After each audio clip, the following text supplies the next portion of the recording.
رسول اللہ صلی اللہ علیہ وسلم نے فرمایا کہ جب یہ قبر میں جائے گا نا، اگر کسی کو کمرے کے اندھیرے میں پتہ چل جائے کہ یہاں ایک سانپ ہے،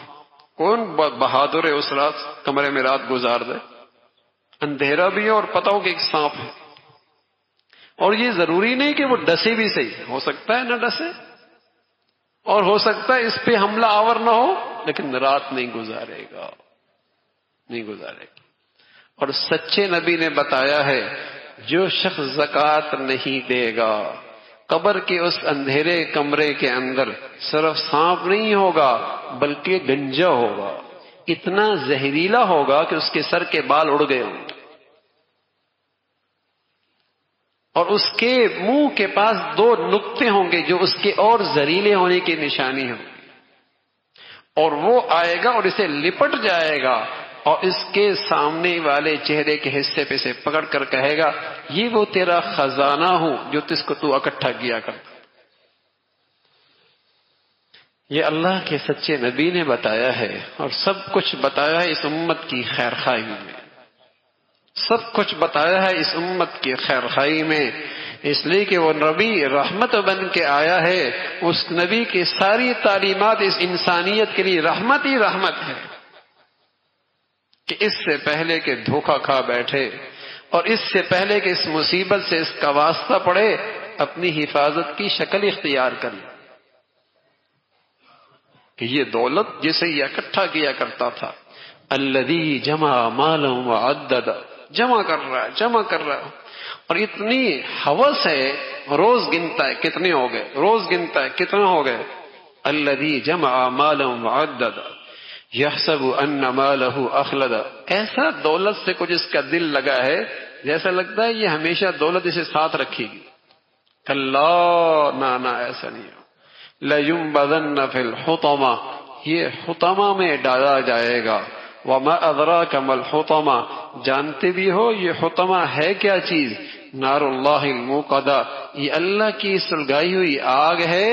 جو جسموں تک نہیں پہنچے گی، دلوں تک اس کی رسائی ہو۔ یہ وہ ہیں الذی جمع مالا وعدد، مال اکٹھے کر رہے ہیں، کرتے چلے جا رہے ہیں مال اکٹھا۔ تو میرے عزیزو بدترین بخل ہے کہ فریضہ زکوٰۃ اور جہاں جہاں ان مالدار صاحب مال کے لیے واجب خرچ کرنا وہاں خرچ نہ کرو، وہاں خرچ نہ کرو، یہ دولت اس کے لیے مصیبت ہے، یہ دولت اس کے لیے مصیبت۔ تو پھر عزیزو اگر اس دولت کو پاک کرنا ہے، اس مال کو پاکیزہ بنانا ہے، اس مال کو مبارک بنانا ہے، تو فکر ہو کہ اس میں اللہ کا حق باقی نہ رہے، اس میں اللہ کے بندوں کا حق باقی نہ رہے، کل قیامت میں اللہ کے بندے اس سے مطالبہ کریں گے اپنے حق کا کہ دنیا میں انہوں نے ہمارا حق ادا نہیں کیا۔ مخلوق کا حق ہے، اللہ نے اس دنیا کے اندر بعض لوگوں کو اپنا مخزن بنایا ہوتا ہے، جنہیں اللہ اپنی نعمتیں دیتا ہے، اور ان کے واسطے سے امت میں مخلوق میں وہ چیزیں تقسیم ہوتی رہتی ہیں، جب تک یہ تقسیم کرتا رہتا ہے اللہ بھی دیتا رہتا ہے، اور جب یہ اکتانے لگتا ہے اللہ بھی اس سے یہ توفیق اور یہ دولت چھین لیتا ہے۔ یہ تو خوش نصیب ہے،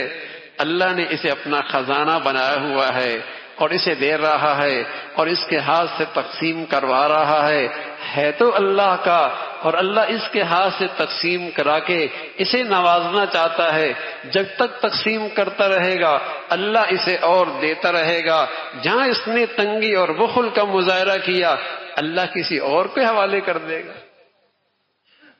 یہ کون سا آسمان سے گرا ہے؟